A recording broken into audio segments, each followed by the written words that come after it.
they would try to turn the Hawaiian Islands into a Jeffrey Epstein Island.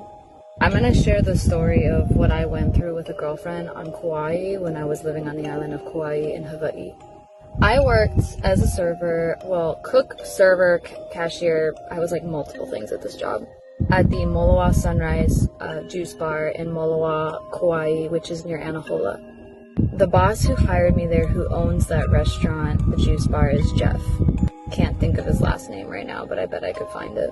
Anyway, he owns Moloa Sunrise Juice Bar, and Jeff is actually a part of a human trafficking, sex trafficking ring on the island of Kauai. Mark Zuckerberg is also a part of this same human trafficking, sex trafficking ring on Kauai, currently happening right now. She told me when I got hired on the job to watch out for Jeff. And she said, why? She said, if he ever asks you to come to his house for a paid massage, don't do it. She said, whatever you do, do not do it. It's not worth it. She's like, I would know. She told me this on my first day of training, and I was really like confused, like, wait, what? Like, cause I was just like, I thought we're supposed to be training. I'm like, this has nothing to do with my training, but I could tell she was genuinely concerned about my well-being and safety working at the juice shop, so I had to be curious about where was this information coming from. She later told me how she was a slave. She was a trafficking slave in the ring on Kauai, and Jeff was the one abusing her. The reason how she got involved into the ring was because she's a massage therapist, and so that's her job, is giving massages. So when Jeff came to her at the smoothie shop telling her to come to his house to give him a paid massage, she just thought, oh, what a nice way to make extra money, I'll do it.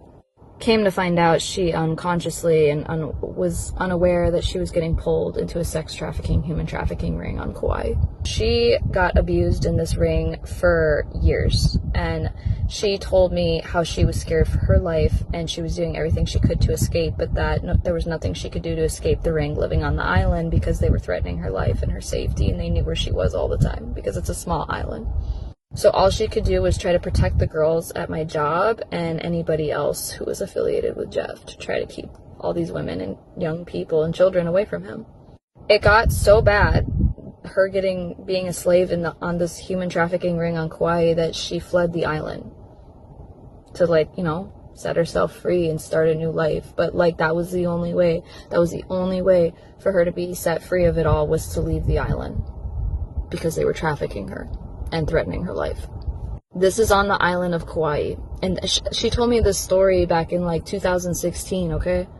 This has been going on for years, human trafficking on the islands, but especially it was going on Kauai, because of Mark Zuckerberg is one of the main people involved with this being a thing. The private beaches they own, this is where they transfer the women and the children on boat. The private beaches that nobody has access to except the people who own that property. And that's how they get away with it, because nobody sees anything going on the private beaches unless you're on a boat or something, or you're hiking somewhere that has a view.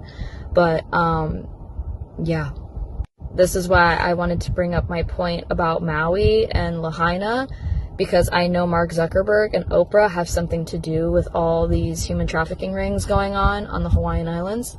Kauai was the first one I knew of, but now, Maui. I can't even tell you how many locals on Kauai, back when I used to hitchhike, because hitchhiking was a thing, on the island, and during that time too. I can't tell you how many people, how many locals in Kanaka would tell me, please don't do hitchhiking for the long term, or you're going to get trafficked on this island, you're going to get kidnapped, because they're we see it happen to so many women and children going missing on this island. So they said especially don't hitchhike at night.